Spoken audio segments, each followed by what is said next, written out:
اعوذ باللہ من الشیطان اللعین الرجیم بسم اللہ الرحمن الرحیم الحمد للہ وکفی وسلام علی عبادہ الذین اصطفی. درود بھیجیے محمد وعلی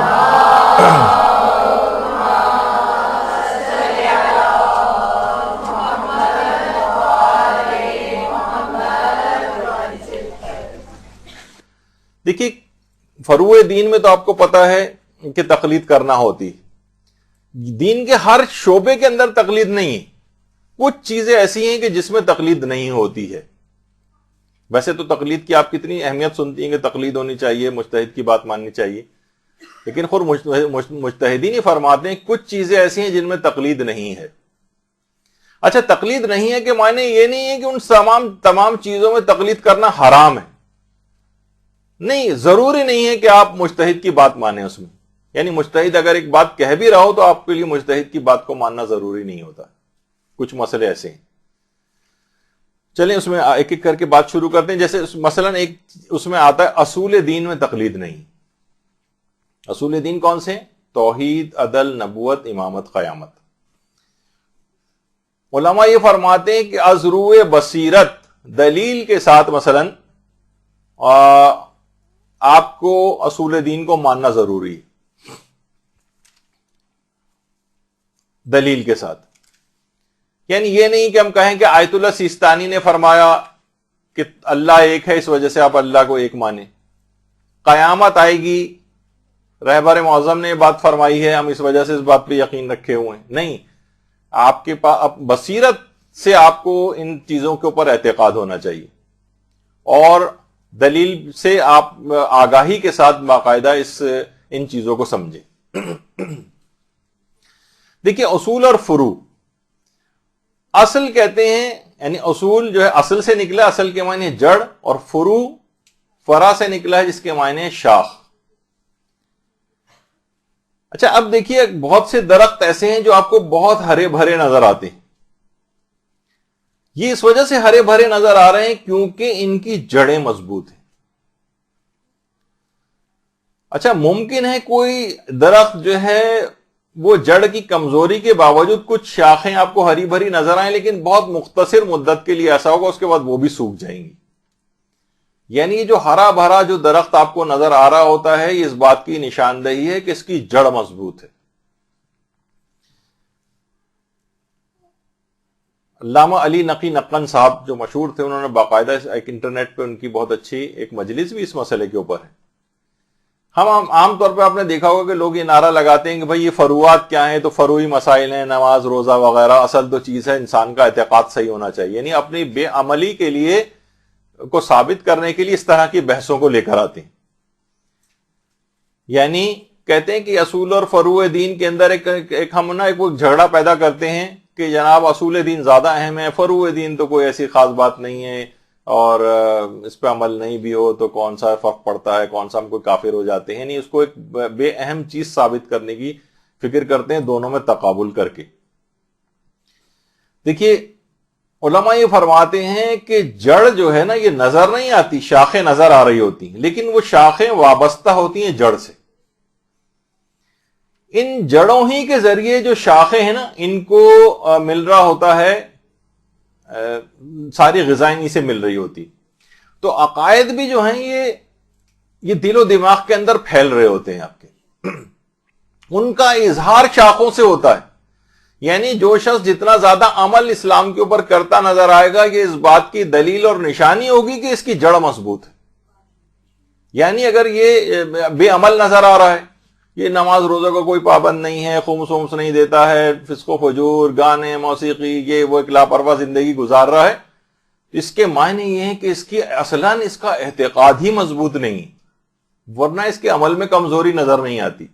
یعنی علماء یہ بات فرماتے ہیں کہ اعمال کی کمزوری عقائد کی کمزوری کی نشاندہی کرتی.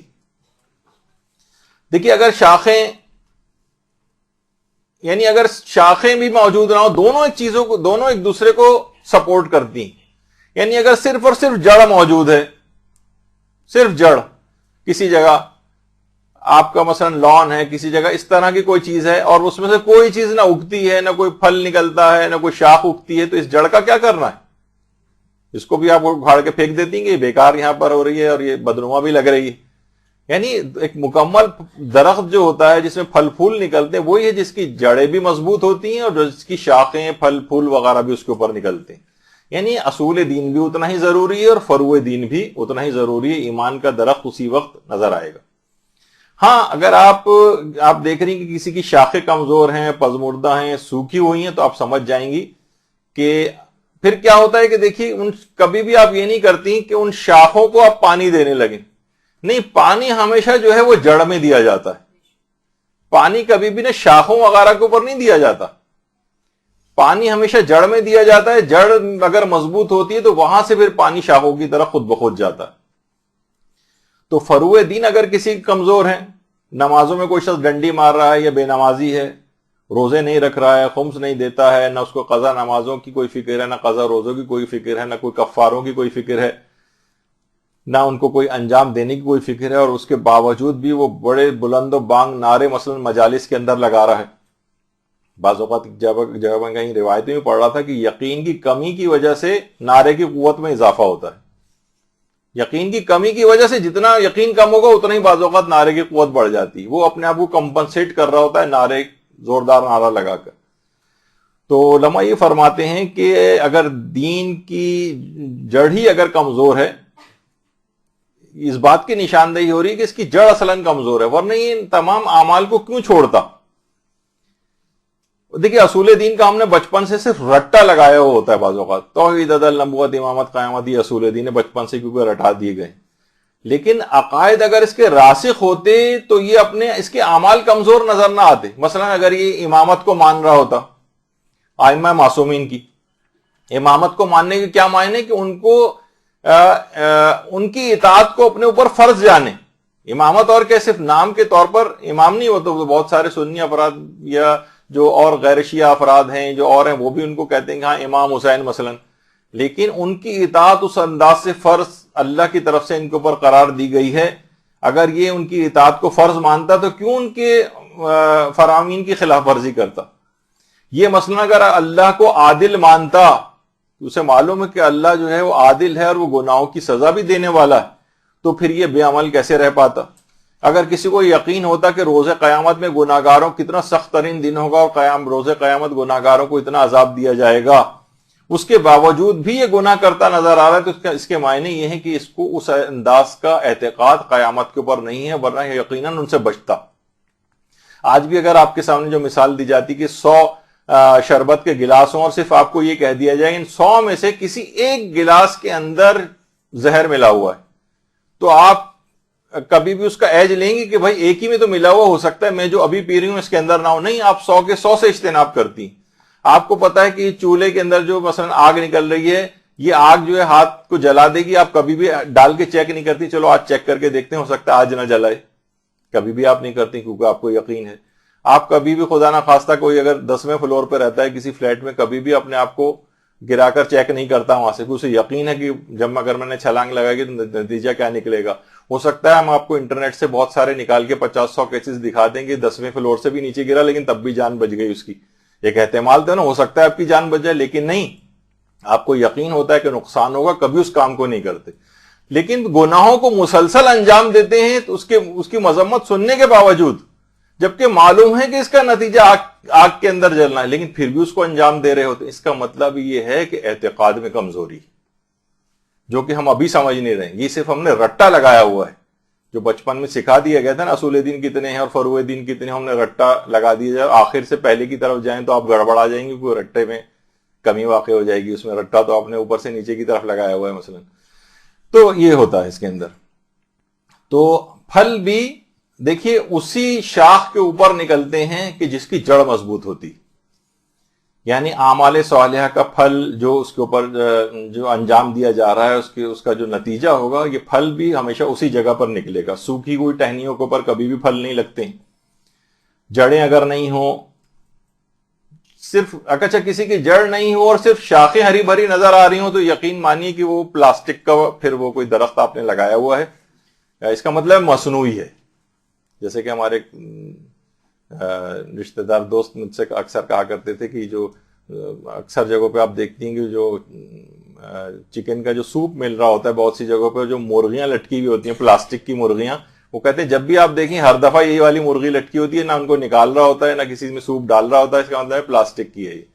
تو اسی طریقے سے بہت ساری چیزیں یہ ہوتی ہیں کہ بہت سی شاخیں اگر آپ کو بظاہر ہری بھری نظر آ رہی ہیں لیکن ان کی جڑ نہیں ہے تو اس کا مطلب ہے یہ مصنوعی ہے. تو اچھا, پھر علماء یہ بھی کہتے ہیں, دیکھیے میں تھوڑی سی اس وجہ سے اس کے اندر جا رہا ہوں کہ بہرحال ایک عمل کے لحاظ سے بھی اس کے اندر بات آ جائے کہ اگر جڑ مضبوط ہے تو آندھی طوفان بھی اگر آ رہا ہوگا نا تو شاخ تھوڑی سی نیچے جھک جائے گی, درخت کو جھکے گا لیکن دوبارہ پھر اپنی پوزیشن کے اوپر واپس آ جائے گا.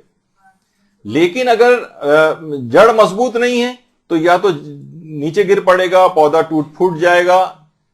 تو اسی طریقے سے یہ ہوتا ہے کہ اگر اعتقاد کمزور ہے کسی کا تو کیا ہوتا ہے کہ ذرا سا کسی نے شک و شبہ ڈالا تو کمزور عقائد والے ادھر سے ادھر ہمیشہ جھول جاتے ہیں, واپس بھی نہیں آ پاتے, وہ خراب نظریہ, خطرناک نظریہ اختیار کر کے بعض اوقات دائرہ اسلام سے بھی خارج ہو سکتے ہیں.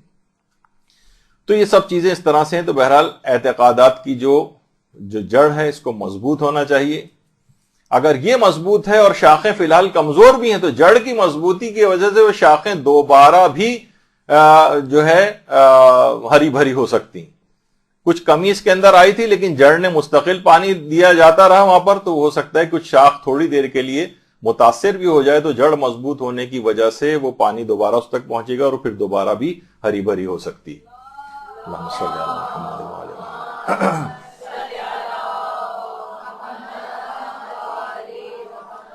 تو ہمیشہ عقائد کی مضبوطی ہوگی تو اچھے اعمال سے اس کا اظہار ہوگا, ورنہ اس کا معنی یہ ہوں گے کہ عقائد اس کے مضبوط نہیں ہے, صرف نمائشی طور پر اس نے عقائد کا رٹا لگایا ہوا ہے.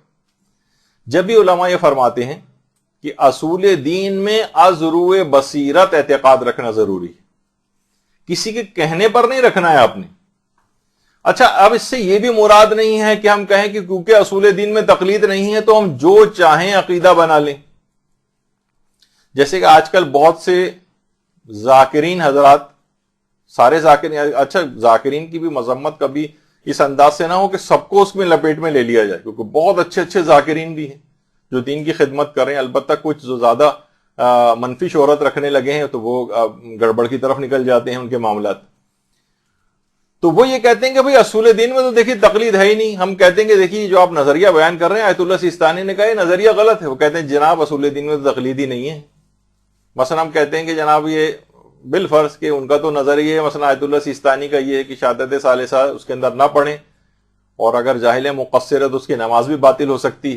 وہ کہے گا کہ بھائی ولایت اور امامت کا نظریہ تو یہ تو اصول دین کے اندر ہے, تو یہ اس میں تو ان کا فتویٰ مانا ہی نہیں جائے گا. حالانکہ تشہد کو پڑھنا یہ تو فروع دین کے اندر آتا ہے, عقائد کی بحث تو بالکل الگ. تو یہ بعض اوقات لوگ اس مسئلے کو اس انداز سے استعمال کرتے ہیں اور وہ غلطی پر ہے. سب سے پہلی بات تو یہ بتا دی جائے کہ اصول دین میں تقلید نہیں ہے. یہ مسئلہ یقیناً بالکل صحیح ہے اور بہت زیادہ شہرت بھی رکھتا ہے. البتہ اتنا بتا دیا جائے کہ ہمارے کچھ علماء ایسے گزرے ہیں کہ جو کہ اصول دین میں تقلید کو جائز سمجھتے تھے. یہاں تاکہ بات مکمل ہو جائے اس وجہ سے آپ کو یہ والا پہلو بھی مکمل ہو جائے کہ اس کے اندر اگرچہ قول مشہور تو یہی ہے کہ اصول دین میں تقلید نہیں ہوتی, لیکن کچھ علماء ہمارے بڑے بڑے علماء ایسے گزرے جیسے محقق مرزا قمی, مرزا ابو القاسم قمی. مرزا ابو القاسم قمی یہ وہی ہیں جو کہ معصوم حضرت معصوم قم سلام اللہ علیہ اللہم صلی علی محمد وعلی محمد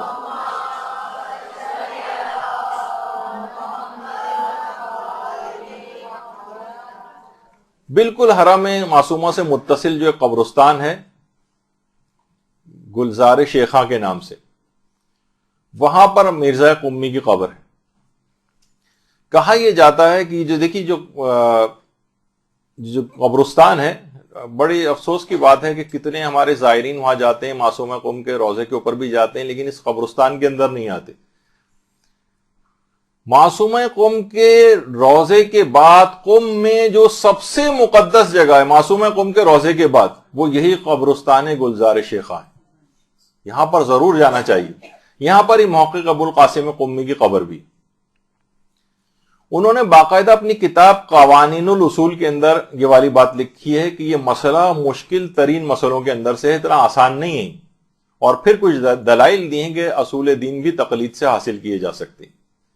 پھر بہت سارے انہوں نے دلائل دی ہیں، کچھ جو دیگر علماء نے دلائل دی ہیں ان کا رد بھی اس کے اندر کیا ہے، لیکن یہ صرف بتانے کے لیے کہ یہ مسئلہ اس کے بھی علماء قائل رہے ہیں. یا مثلا شیخ نصیر الدین توسی جن کی قبر کاظمین میں ہے، یہ بھی اس کے قائل تھے. انہوں نے باقاعدہ اپنی کتاب قواعد العقائد کے اندر اس بات کا اظہار کیا ہے کہ اصول دین میں تقلید جائز ہے.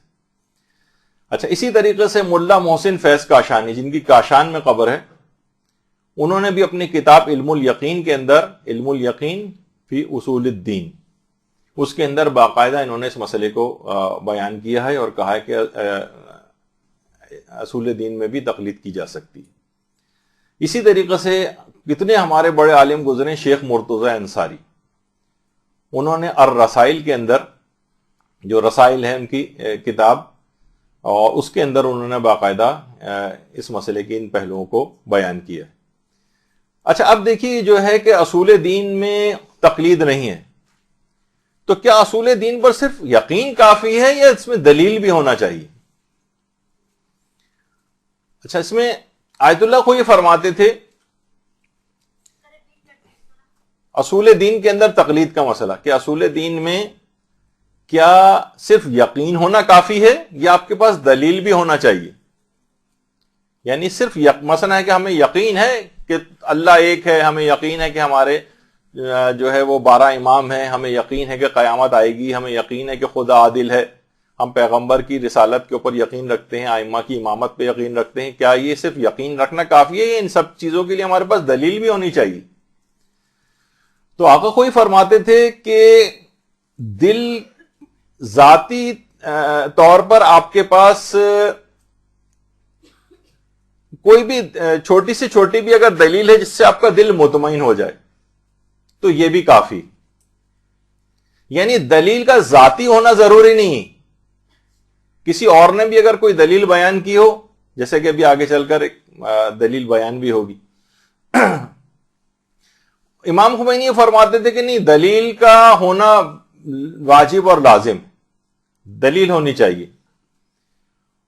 اور آیت اللہ سیستانی بھی یہ بات بیان فرماتے ہیں کہ کسی اور سے بھی، یعنی کوئی شخص اگر دل سے اصول دین پر اعتقاد رکھے، خواہ تقلید کے طور پر ہی صحیح، یعنی ہے تو ضروری کہ آپ ازروع بصیرت اصول دین کے اوپر اعتقاد رکھیں، لیکن تقلید کے طور پر بالفرض اس نے اعتقاد رکھ لیا. جیسے کہ اکثر آپ دیکھتے ہیں بہت سے بڑے بوڑھے افراد ہوتے ہیں، ان سے اگر آپ کوئی دلیل پوچھیں تو وہ حیران پریشان ہو جائیں گے، ہکا بکا ہو جائیں گے، اور وہ اس طرح سے اپنی زندگی گزار رہے ہیں. تو بہت سے لوگ یہ شبہ پیدا کرتے ہیں، دیکھیے ان کے پاس دلیل نہیں ہے.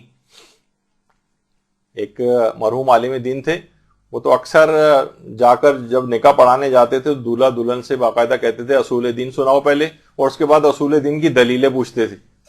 اور وہ اتنے سخت تھے اس معاملے میں کہ اگر کوئی نہیں بتا پاتا تھا وہ کہتے تھے دیکھیے تو مسلمان ہی نہیں ہے، میں جا رہا ہوں کہ ان کے پاس تو دلیل ہی نہیں ہے توحید کی، نہ نبوت کی، امامت کی، نہ قیامت کی.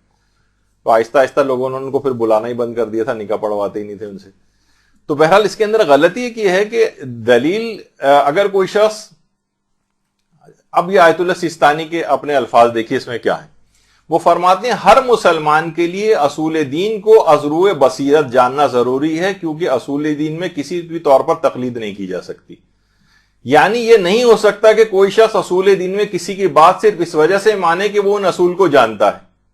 لیکن اگر کوئی شخص، دیکھیے یہاں پر ہے بات، اگر کوئی شخص اسلام کے بنیادی عقائد پر یقین رکھتا ہو اور اس کا اظہار کرتا ہو، اگرچہ یہ اظہار ازروع بصیرت نہ ہو، یعنی دلیل نہیں ہے اس کے پاس، تب بھی وہ مسلمان اور مومن ہے، لہذا اس مسلمان پر ایمان اور اسلام کے تمام احکام جاری ہوں گے. یعنی یہ ان افراد کے لیے ایک بات کہہ دی گئی ہے کہ بہت سے ٹھیک ہے تھی ان کے لیے ضروری، تمہیں ازروع بصیرت و دلیل سے علم حاصل کرنا چاہیے تھا، لیکن بالفرض نہیں کیا. زیادہ یہ ہوئے کہ اس کو تمہیں دلیل نہ رکھنے کے تم گناہگار ہو گئے مثلا. لیکن یہ وہ فرما رہے ہیں کہ اگر ازروع بصیرت نہ بھی ہو اور کسی سے سن کر اس نے ایسا اعتقاد رکھ لیا ہو اور یہ دل سے اب قائل ہو ان تمام عقائد کا، عقائد حقہ کا، اور اس کا اظہار بھی کر دو، تو یہ پکا مسلمان سمجھا جائے گا، مومن سمجھا جائے گا. اس کے اسلام میں کوئی فرق نہیں ہے. جیسے کہ میں نے بتایا کہ وہ ان کی بہرحال تھی غلطی کہ وہ اس کو کہتے تھے کہ اس مسلمان نہیں ہے کیونکہ اس کے پاس دلیل نہیں. تو یہ اس میں ایک دماغ میں رہے کہ ایسا مسئلہ نہیں. اچھا، اصول دین کی حد تک تو یہ بات ہو گئی کہ چلیں اصول دین میں تقلید نہیں ہو سکتی اور دلیل ذاتی طور پر ہونا چاہیے. لیکن وہ بھی آپ نے سن لیا کہ بالفرض دلیل نہیں ہے تو ہو سکتا ہے دلیل چلیں نہ رکھنے کا آپ کے پاس ایک گناہ ہو، لیکن یہ کہ کم سے کم اسلام اور مومن ہونے کے تمام احکامات ویسے جاری ہوں گے کیونکہ آپ کو دل سے اعتقاد ہے. اچھا، اس کے علاوہ جو عقائد ہیں اصول دین سے ہٹ کر دیگر عقائد، یعنی اس میں یہ ہونا چاہیے کہ دیگر عقائد میں تقلید کی جا سکتی جو اصول دین میں نہ ہو، یا بعض اوقات امامت ہی کے بہت سارے یا قیامت سے متصل بہت سارے عقائد ہیں. ٹھیک ہے، ایک تو ہے کہ قیامت آئے گی، ایک دن ایسا ہوگا جب ہوگا حساب و کتاب، تو اس کی لیکن اور تفصیلات بھی ہیں. کیا ان میں تقلید ہو سکتی ہے؟ مثلا قیامت جسمانی ہوگی یا روحانی ہوگی؟ معاد جسمانی ایک بڑا معرکۃ الآراء ایک مسئلہ ہے. امامت کی بہت ساری چیزیں کہ امامت جو ہے وہ مثلا نبوت عامہ سے بلند ہے، نبوت خاصہ سے کم ہے. ٹی وی پہ پچھلے دنوں کتنی کنٹروورسیز آپ نے اس میں سنی تھی کہ بہت سے ٹی وی پر آئے تھے اور انہوں نے اس بات سے کہا تھا کہ نہیں کہ، تو یہ جو ہیں جس کے اندر یعنی امامت کی بہت سارے اور عقائد اس سے متصل ایسے ہیں، کیا ان میں تقلید کی جا سکتی؟ یعنی اصول دین بطور یعنی امامت ماننا اس میں تو تقلید نہیں ہے، لیکن اس سے جزوی جو بہت سارے عقائد نکلتے ہیں کیا اس میں تقلید ہو سکتی ہے یا نہیں؟ تو ابھی یہ والا کہ مسئلہ اس کے اندر آتا ہے. اچھا، اب یہاں پر علماء یہ بات کہتے ہیں کہ ویسے تو واجب نہیں ہے کہ دیگر عقائد میں آپ تقلید کریں، واجب تو نہیں، لیکن مشورہ سارے علماء یہ دیتے ہیں کہ اس میں علماء متبحرین کی بات مانی جائے. علماء متبحرین یعنی جو باقاعدہ ان علوم کے اندر ڈوبے ہوئے ہیں، جو ہمارے مجتہدین ہیں، ہمارے مراجع کرام ہیں، وہ قرآن و حدیث کے مطابق جو اس سلسلے میں بات کر رہے ہیں. تو آپ یہ نہیں کہہ سکتے بھائی عقائد میں تو تقلید ہوتی نہیں ہے، جیسے کہ عمومی ایک نعرہ ہے وہ اصول دین کے متعلق، اس میں بھی آپ نے ایک گنجائش سن لی. لیکن جو دیگر عقائد ہیں اس میں اگرچہ اس کے اندر بھی تقلید تو نہیں ہے، لیکن یہ کہ وہ اس میں مشورہ یہی ہے کہ علماء متبحرین کی بات مانیں. اور آج کل یہ ٹرینڈ بہت ہو گیا کہ نوجوان ظاہر ہے انٹرنیٹ کے اوپر بیٹھتے ہیں، ادھر ادھر گوگل سے سرچ کیا، اپنے مزاج کے مطابق کچھ دلیلیں مل گئیں، وہ انہوں نے نقل کرنے شروع کر دی کہ ٹھیک ہے آیت اللہ سیستانی یہ کہتے ہوں گے لیکن ہم میں تو دلیل سے یہ بات پتہ چل رہی ہے.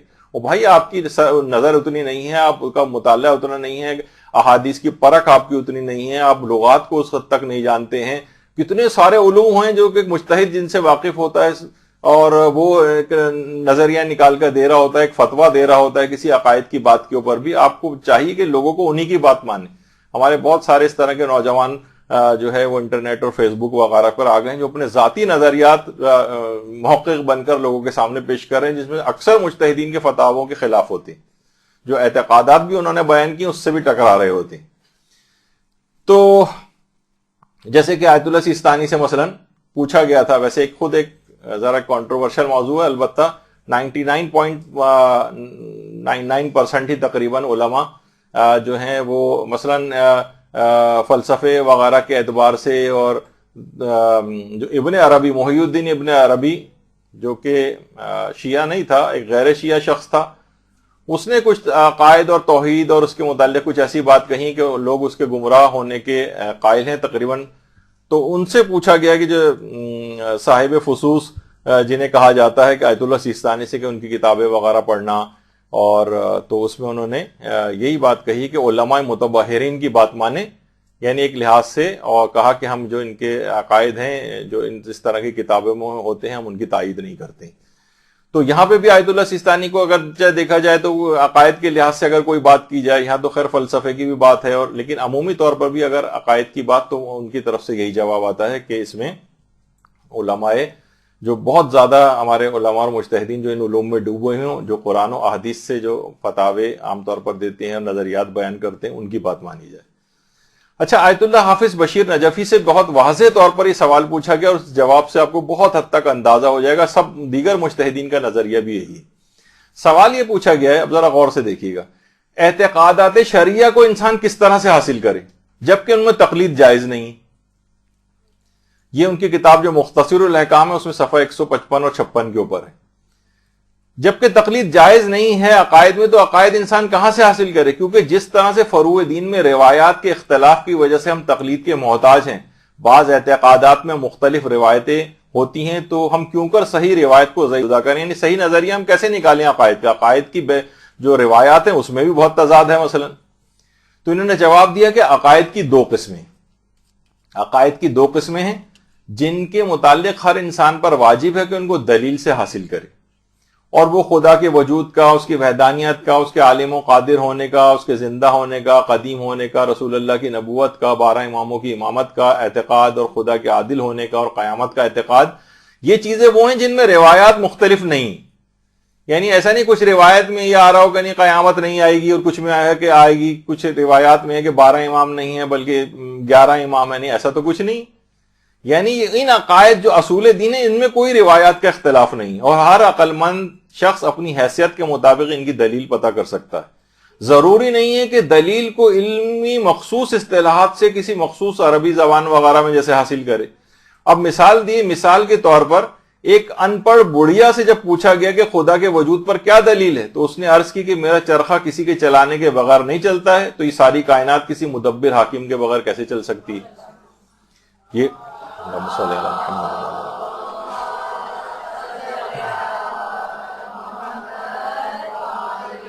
یعنی اتنی معمولی سی دلیل کہ جب میں چرخہ چلا رہی ہوں تو چل رہا ہے، میں ہاتھ روک لیتی ہوں تو رک جاتا ہے، اتنی سی بھی اگر دلیل ہے جو اس کے مطمئن کر رہی ہے اس کے دل کو، تو یہ کافی۔ اسی طرح ہر شخص ظاہر ہے اب کو جتنا علم ہوگا اتنی زیادہ بہتر دلیل اس کے پاس ہوگی۔ پھر فرمانے دوسری قسم ان عقائد کی ہے جو یعنی اصول دین سے ہٹ کر ہیں، جن پر اسلام اور تشیع کا دار و مدار نہیں۔ وہ ان عقائد جن کی طرف اشارہ ہوا ہے ان کے علاوہ ہیں، ان میں تقلید کرنے میں کوئی حرج نہیں ہے۔ دیکھیے وہ نعرہ جو میں ایک بار بار کہہ رہا ہوں کہ لگتا ہے کہ عقائد کے اندر تقلید نہیں ہوتی، وہ صرف اصول دین کا مسئلہ ہے۔ جو اس سے ہٹ کر ہیں ان میں تقلید کرنے میں کوئی حرج نہیں۔ جو بہت سارے اور دقیق ایسے مباحث ہیں ان میں ان کو اب تقلیداً بھی مان سکتی ہیں۔ اور روایت کا اختلاف بھی اس دوسری قسم کے عقائد ہی کے اندر ہے، پہلی قسم کے عقائد میں نہیں ہے جس میں توحید، عدل، نبوت، امامت، قیامت آتی ہے۔ دوسری قسم کی جس میں یعنی واجب نہیں ہے اس کے اوپر اعتقاد رکھنا، بھی آگے چل کر بھی خیر اس کی مثالیں آئیں گی۔ اور یہی وجہ ہے کہ دیکھیے جو علماء ہیں یہ صرف اور صرف احکامات دین ہی کے صرف ایسا نہیں کہ اسی کے رسپانسبل ہیں آپ کے، بلکہ باقاعدہ آیت اللہ حسینیہ شاہرودی جو ان کی ویب سائٹ کے اوپر جا کر بھی آپ دیکھیں تو انہوں نے جواب میں پورا مسئلہ نہیں پڑھ رہا، صرف ایک شروع کا صرف جملہ، بے شک فقہا لوگوں کے عقائد کے بھی امین ہیں، یعنی لوگوں کو صحیح عقائد رکھنے کے لیے بھی یہی رہنمائی کرتے ہیں کہ صحیح عقیدہ یہ۔ اور میں اس لحاظ سے بار بار ان افراد کی مذمت کر رہا ہوں جو کہ ان کے مقابلے میں اپنا کوئی اور نظریہ لے کر آتے ہیں کہ ٹھیک ہے دیکھیے عقائد میں تقلید نہیں ہوتی نا، ہمیں دلیل سے یہ والی بات صحیح لگ رہی ہے، اور وہ پتہ چلا وہ تمام ہمارے علماء اور علماء شیعہ کے نظریات کے خلاف ہے، اور وہ کہتے ہیں کیونکہ عقائد میں تقلید نہیں ہے تو میں کوئی سا بھی نظریہ بنا سکتا ہوں۔ میں تو دیکھیے میرے پاس یہ دلیلیں ہیں، اور وہ اپنی خود ساختہ کچھ دلیلیں پیش بھی کرتا۔ فقہا عقائد کے بھی امین ہیں، وہ صحیح رہنمائی آپ کو کریں گے کون سا آپ کو عقیدہ رکھنا چاہیے۔ اس کے علاوہ آیت اللہ شیخ جواد تبریزی کا میں پورا فتویٰ نہیں پڑھتا، بہرحال خلاصہ یہی ہے کہ علماء متبحرین کی بات اس سلسلے میں مانی جائے دیگر عقائد کے سلسلے میں۔ اسی طریقے سے مثلا آیت اللہ خوئی سے بھی پوچھا گیا، آیت اللہ خوئی نے بھی یہی اس کا جواب دیا کہ بہرحال اگر اس کو اگر اعتقاد اور یقین ہے ان عقائد کا تو یہ بھی جائز ہے، چاہے وہ تقلید کے طور پر ہی ان عقائد کو کیوں نہ مان رہا ہوں۔ اچھا، اب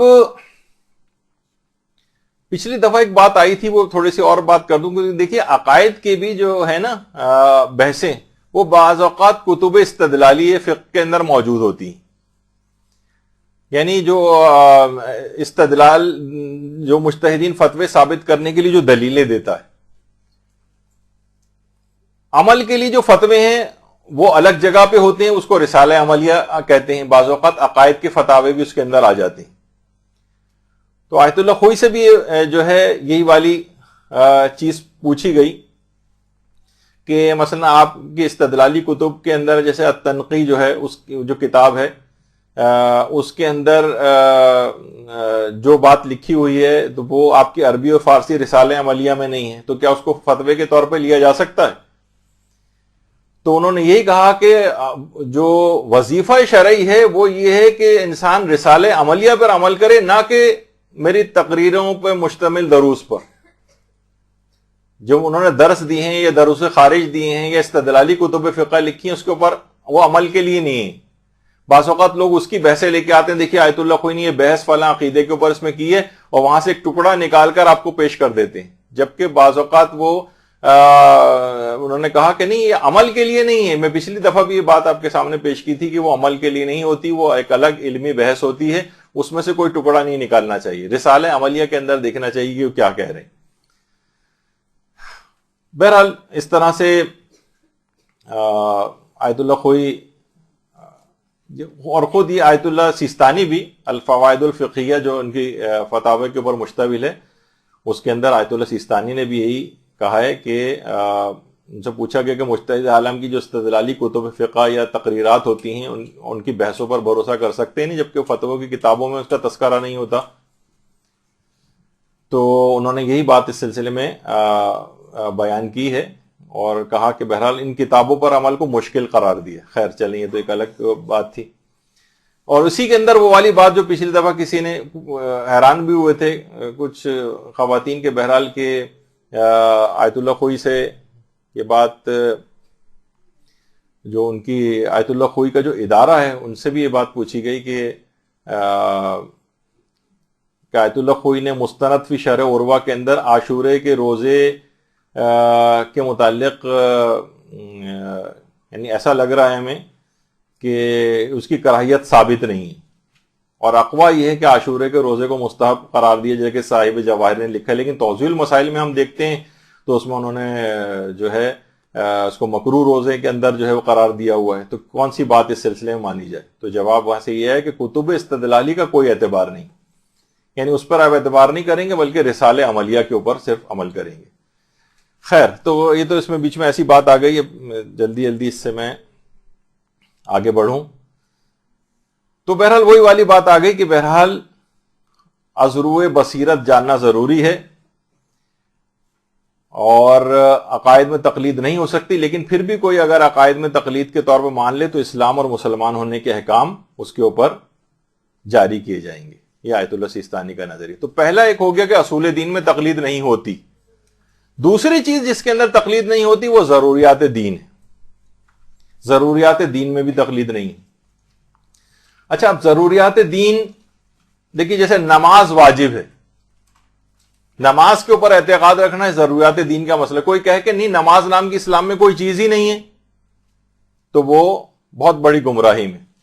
روزہ رکھنا واجب ہے رمضان کا, پردہ کرنا واجب ہے, یعنی ضروریات, جس طرح اصول دین کا انکار انسان کو کافر بناتا ہے, کچھ شرائط ہیں اس کی, اسی طرح سے ضروریات دین کا انکار بھی انسان کو کافر بناتا ہے. دیکھیے کوئی عورت مثلا پردہ نہیں کرتی, وہ کہتی ٹھیک ہے میں پردہ نہیں کرتی, ٹھیک ہے اسلام میں پردے کا حکم ہے لیکن میں پردہ نہیں کرتی, گناہ گار ہے, کافر نہیں. لیکن اگر یہ کہے کہ میں پردہ نہیں کرتی, اگر یہ پردہ نہ کرنا کا ایسا انکار کرے جس سے انکار رسالت لازم آئے, مثلا اسے کہا جائے کہ بھئی آپ پردہ کیوں نہیں کرتی, حجاب کیوں نہیں کرتی, وہ کہتی کہ میں بس حجاب نہیں کرتی, میں اس کو نہیں مانتی اس اسلام کے حکم کو. آپ کہیں کہ بھئی رسول اللہ نے یہ فرمایا, وہ کہتی کہ پھر میں رسول اللہ کو بھی نہیں مانتی, اس سے انکار رسالت لازم ہے. اب یہ کافرہ ہو جائے گی. یعنی ضروریات دین کا یا اصول دین کا ایسا انکار کرنا کہ جس سے انکار رسالت لازم آئے, اس سے انسان کافر ہوتا ہے. اگر انکار رسالت لازم نہیں آ رہا, وہ ویسے ہی انکار کر رہی کہ بھئی میں نہیں مانتی, میرے حلق سے مسئلہ نہیں اترتا, ٹھیک ہے اسلام کے اندر ہوگا، میں اس پہ عمل نہیں کرنا چاہتی، بہت بڑی گناہ گار ہوگی لیکن کافرہ نہیں ہوگی. لیکن ضروریات دین کا اگر کوئی اس طرح سے انکار کرے جس سے انکار رسالت لازم آئے تو پھر وہ کافر بھی ہو جاتا ہے. اچھا، اب مثلا بہت سے لوگ جیسے سننے میں آتا تھا کبھی کہتے تھے کہ روزہ وہ رکھے جس کے پاس کھانے کو نہ ہو. اس قسم کے الفاظ بظاہر بڑے کفریہ بھی لگ رہے ہوتے ہیں. یا مثلا کوئی شخص خمس کا قائل نہ ہو. دیکھیں خمس بھی ضروریات دین میں سے ہے، قرآن کی آیت بھی ہے 10ویں پارے کی جو پہلی آیت ہے، تو اس کے اندر بھی یعنی اگر کوئی شخص کہے میں خمس کا انکار کرتا ہوں اور ایسا انکار جس سے انکار رسالت لازم آئے تو وہ بھی کافر ہو جاتا ہے. البتہ جزیات میں اختلاف کرے کہ بھئی ٹھیک ہے خمس تھا اور وہ جب جنگیں ہوتی تھیں تو اس کے اندر جو مال غنیمت ہوتا تھا اس کے اوپر ہوتا تھا، موجودہ بچت کے اوپر نہیں ہوتا، یہ گناہگار ہوگا، کافر نہیں ہوگا. وَاعْلَمُوا أَنَّمَا غَنِمْتُمْ 10ویں پارے کی جو سورہ انفال ہے، سورہ انفال اور 10ویں پارے کی جو پہلی آیت ہے اس میں آیت خمس موجود ہے. تو اب کیا ہے خمس کا انکار، جیسے آیت اللہ محقق کابلی سے بھی پوچھا گیا تو انہوں نے کہا کہ خمس ضروریات دین میں سے، یہ صرف ضروریات مذہب شیعہ کا مسئلہ نہیں ہے، ابھی ایک مسئلہ بھی اور بھی آئے گا، ایک چیز ضروریات مذہب بھی ہوتی، ضروریات دین جس پہ تمام عالم اسلام کے سب فرقے متفق ہوں، اسے وہ ضروریات دین میں ہوتی. اور اس میں یہ کہہ رہے ہیں کہ یہ صرف خمس شیعوں کا مسئلہ نہیں ہے، یہ ضروریات دین کا مسئلہ ہے. چاہے وہ ٹھیک ہے اس کی تفصیلات میں اختلاف ہو سکتا ہے، کوئی کہے کہ اس پہ خمس نہیں ہے، اس پر ہے، مال غنیمت پر ہوتا ہے، بچت پہ نہیں ہوتا، اس میں بحث ہو سکتی، اس سے کافر نہیں ہوگا. اصلاً خمس کا انکار کر دے تو پھر کافر ہوتا ہے بشرطے اس سے بھی انکار رسالت لازم آئے. یا مثلا ختم نبوت جو ہے یہ ضروریات دین کا مسئلہ ہے. قادیانی جو کافر صاحب کو قرار دیا گیا اور اس پہ اجماع بھی جو ہے وہ مسلمانوں کا ہے، تو انہوں نے ختم نبوت کا انکار کیا اور یہ ضروریات دین کا مسئلہ ہے. اچھا، پھر ایک چیز ہوتی ہے جس کو کہتے ہیں ضروریات مذہب، ضروریات دین جس میں تمام مسلمان متفق ہوتے ہیں. ایک ہوتی ہے ضروریات مذہب یعنی جس پر سب شیعہ متفق ہیں، اور اگر کوئی اس کا انکار کرتا ہے تو یہ شیعت سے خارج ہو جاتا ہے، اسے ہم کہیں گے غیر شیعہ ہو گیا ہے. ضروریات دین کا انکار کرے گا تو اسلام سے خارج ہو جائے گا، کو کافر ہونے کے احکام اس کے اوپر آ جائیں گے. لیکن ضروریات مذہب کا انکار کرے گا تو غیر شیعہ ہو جائے گا، اگرچہ مسلمان ہونے کا حکم لگایا جائے گا، اس کے ساتھ نکاح بھی جائز ہوگا، میراث بھی اس کو ملے گی، نکاح بھی اس کے ساتھ مثلا ہو سکتا ہے، لیکن وہ شیعت سے خارج ہوگا. مثلا جیسے کہ امامت، 12 اماموں کا ماننا یہ ضروریات مذہب شیعہ کا مسئلہ ہے، یعنی اگر کوئی ان میں سے ایک امام کو بھی نہ مانے تو وہ شیعت سے خارج ہو جائے گا. ہم اسے نہیں کہیں گے کہ شیعہ ہے. مثلا جس طریقے سے آغا خانی اور بوہری، ہم یہ نہیں کہہ سکتے کہ 6 اماموں تک تو مانتے ہیں اور اس کو اپنے نہیں، یہ شیعت سے خارج ہے. 6 اماموں کا ماننا، ایک امام کو بھی نہ اگر کوئی نہ مانے تو وہ اس کو شیعت سے خارج سمجھا جاتا ہے. جیسے آیت اللہ احمد زنجانی جب آئے تھے تو ایک زمانے میں علامہ اقبال سے ان کی ملاقات ہوئی تھی. علامہ اقبال سے ملاقات میں انہوں نے کہا، علامہ اقبال نے ان سے کہا آیت اللہ احمد زنجانی سے کہ امامت کا تو مسئلہ مجھے سمجھ میں آتا ہے لیکن یہ 12ویں امام کا مسئلہ مجھے یعنی ہضم نہیں ہوتا. یعنی آخری امام ظاہر غیبت میں شکوک و شبہات کا شکار ہیں. تو آیت اللہ احمد زنجانی نے مسکراتے ہوئے ان سے کہا تھا کہ اگر آپ 11 کی امامت کے قائل ہو جائیں تو ہم 12ویں پر اصرار نہیں کریں گے. یعنی مقصد یہ تھا کہ ان 11 کو ماننے کا نتیجہ یہ ہوگا کہ آپ 11 تک آئیں گے تو سب کے سب 12ویں کو تو کہہ رہے ہیں، خود بخود لازمہ یہ ہوگا کہ آپ کو 12ویں کو ماننا پڑے گا. تو بہرحال اگر کوئی ایک کو بھی نہ مانے تو وہ شیعت سے خارج ہو جائے گا. شیعت سے خارج، ہم یہ نہیں کہہ سکتے وہ 6 5 4 یہ اس طرح سے اتنا تو مان نہیں رہا ہے. جیسے بہت سے لوگ جو زیدیہ فرقہ یمن وغیرہ اس کو شیعت کے اندر شمار کرتے ہیں، نہیں، وہ شیعت سے خارج ہے. اور خیر ان کے عقائد اور وہ بہت سی چیزیں الگ ہیں. وہ مظلوم ہونا ایک الگ چیز ہے، وہ تو اگر کوئی کافر بھی اگر مظلوم ہے تو اس کی حمایت کی جائے گی، کیونکہ مظلوم ہونے میں کافر اور مسلمان نہیں دیکھا جاتا. لیکن بہرحال جہاں عقائد کی بات آئے گی تو وہ عقائد میں ہم سے جدا ہیں.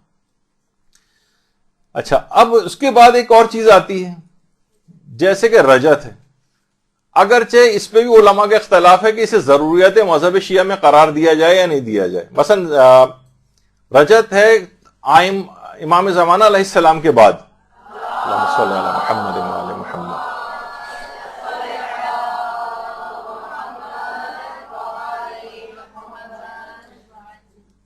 تمام ائمہ کی دوبارہ واپسی، رجت کہتی ہے اس کو واپس آنا، تمام ائمہ کی واپسی، اس پہ پوری کتابیں تک لکھی گئی ہیں، اس پہ تو قرآنی آیات دلیل کے طور پہ پیش کی جاتی ہیں، احادیث پیش کی جاتی ہیں، اور ایک زمانے میں بلکہ کچھ علماء کے نظریے میں یہ عقیدہ جو ہے ضروریات مذہب شیعہ کا بھی حصہ رہا ہے، اگرچہ آج کل کے مراجع اتنا اس بات کو نہیں کہتے، یعنی اگر کسی کو رجت پتہ ہی نہیں ہے، اسے معلوم ہی نہیں کہ رجت کیا چیز ہوتی ہے، اس کے لیے ایک نیا عقیدہ، تو بہرحال اس سے شیعت سے خارج نہیں ہوتا ہے وہ۔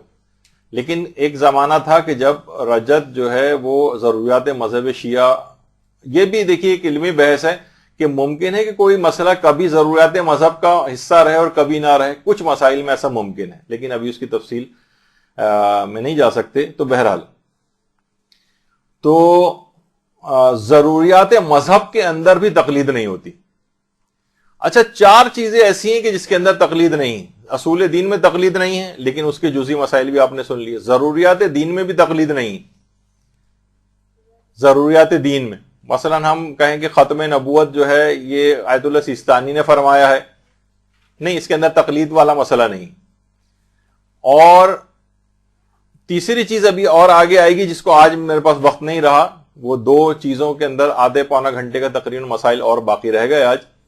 ایک ہے یقینیات کے اندر تقلید نہیں ہوتی، جس کو بدیہیات بھی کہتے ہیں، اور موضوعات خارجی میں تقلید نہیں ہوتی، جس کی بہت عمومی زندگی کی بہت ساری مثالیں میں آج مجھے آپ کو دینی تھی، اور وہ بڑی دلچسپ مثالیں تھیں کہ عام زندگی میں جو ہم اکثر مجتہد بھی کبھی کوئی بات ایسی کہہ دیتا ہے کہ فلاں چیز جائز ہے یا جائز نہیں، اس کی عمومی زندگی کچھ ایسی مثالیں جس میں تقلید نہیں ہے لیکن مجتہد کی طرف سے مثلا فتویٰ آ جاتا ہے تو ہمیں اس کو بھی ماننا ہے یا نہیں ماننا، جبکہ اس کے اندر تقلید نہیں ہوتی۔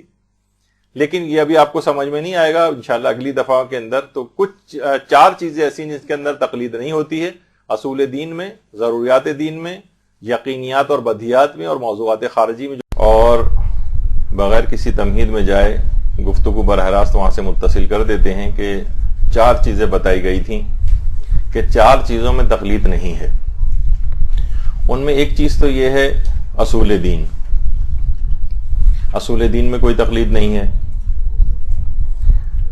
دوسری چیز بتائی گئی تھی ضروریات دین، اس میں بھی تقلید نہیں ہوتی ہے، اور اس کی مثالیں بھی آ گئی تھیں۔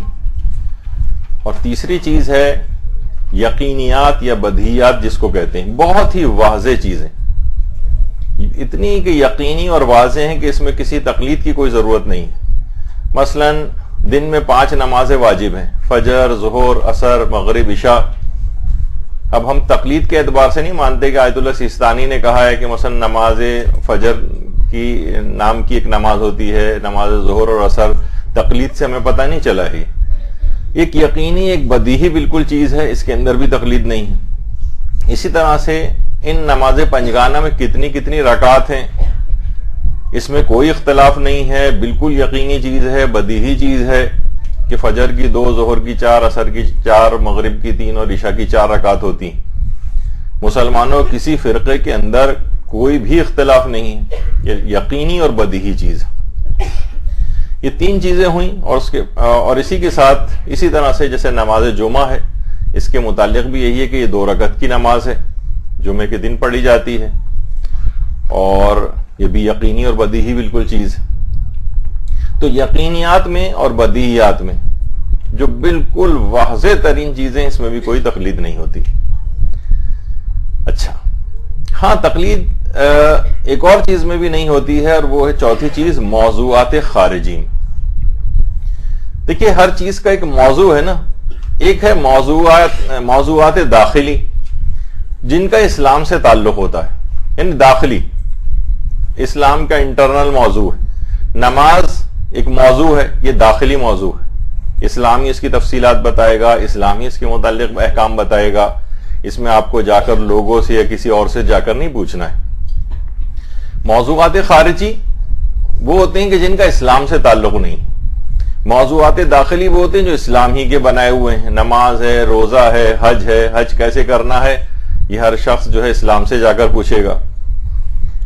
ہاں لیکن موضوعات خارجی جو ہیں ان کا یعنی وہ موضوعات جن کا اسلام سے کوئی تعلق نہیں, اس میں بھی تقلید نہیں ہوتی. مثلا مثال دے دوں میں آپ کو, جیسے گانا اور موسیقی. گانا اور موسیقی کو اسلام نے تو نہیں بنایا ہے. اسلام صرف ایک اصولی حکم بتائے گا کہ اگر محفل لہو و لعب سے مناسبت رکھتی ہے وہ آواز تو اس آواز کا سننا جائز نہیں. اب محفل لہو و لعب سے اب اکثر لوگ کیا کرتے ہیں آج کل کہ وہ مجتہدین کے پاس بھی بھجوا دیتے ہیں, علماء کے پاس واٹس ایپ کلپ بھجواتے ہیں کہ ذرا سن کر بتائیے کہ یہ جو گانا ہے یہ جائز ہے یا جائز نہیں. اب وہ عالم یا جو مجتہد ہے پہلے وہ پورا گانا سنے پھر ان کو حکم بتائے.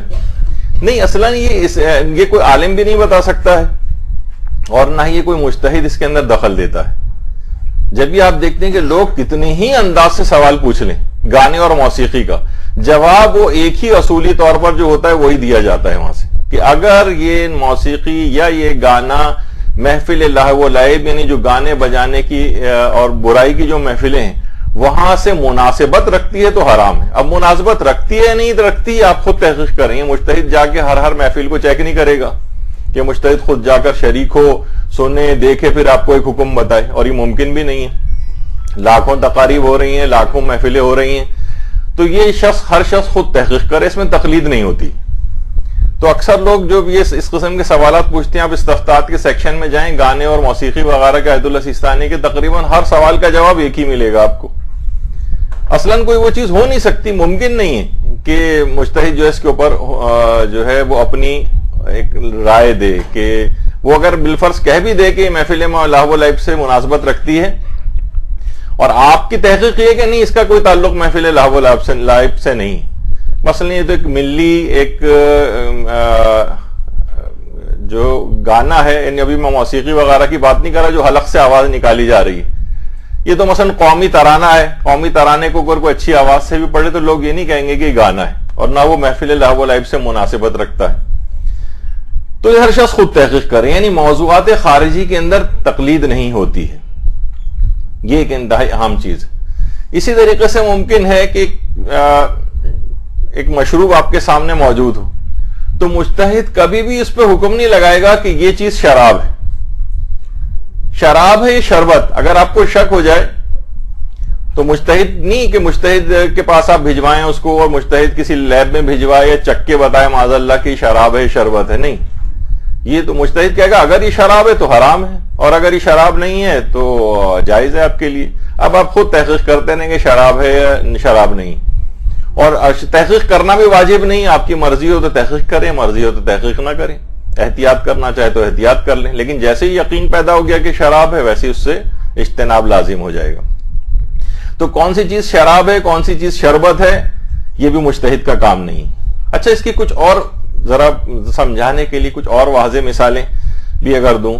عام طور پر آپ نے دیکھا ہوگا کہ ایک چیز بہت ہوتی ہے اور گاہے بگاہے جب بھی یوم القدس قریب آ رہا ہوتا ہے کچھ ہے تو کچھ چیزیں سوشل نیٹ ورکنگ پہ بہت زیادہ وائرل ہو جاتی ہیں. مثلا یہ کہ کون سی کمپنیاں ایسی ہیں کہ جن کا منافع اسرائیل کو جاتا ہے, تو اسرائیل اچھا پھر اس میں نا بہت ساری پروڈکٹس کی لسٹ آتی ہے, ان پہ کراس بنا ہوا ہوتا ہے, یہ کمپنی وہ کمپنی وہ کمپنی, اور عام طور پہ بہت ساری کمپنیاں ایسی ہیں جو خود پاکستان کے اندر بھی کام کر رہی ہیں.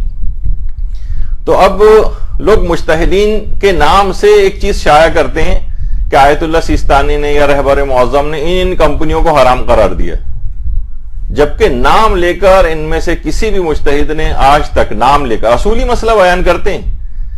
اصولی مسئلہ کیا ہے کہ وہ کمپنیاں کہ جن کا پروفٹ جو ہے وہ صہیونیوں کو جاتا ہو, صہیونی حکومت کو جاتا ہو, جو میڈ ان اسرائیل پروڈکٹس ہیں ان کی خرید و فروخت جائز نہیں, کہ جن کا منافع اسرائیل کو جاتا ہے.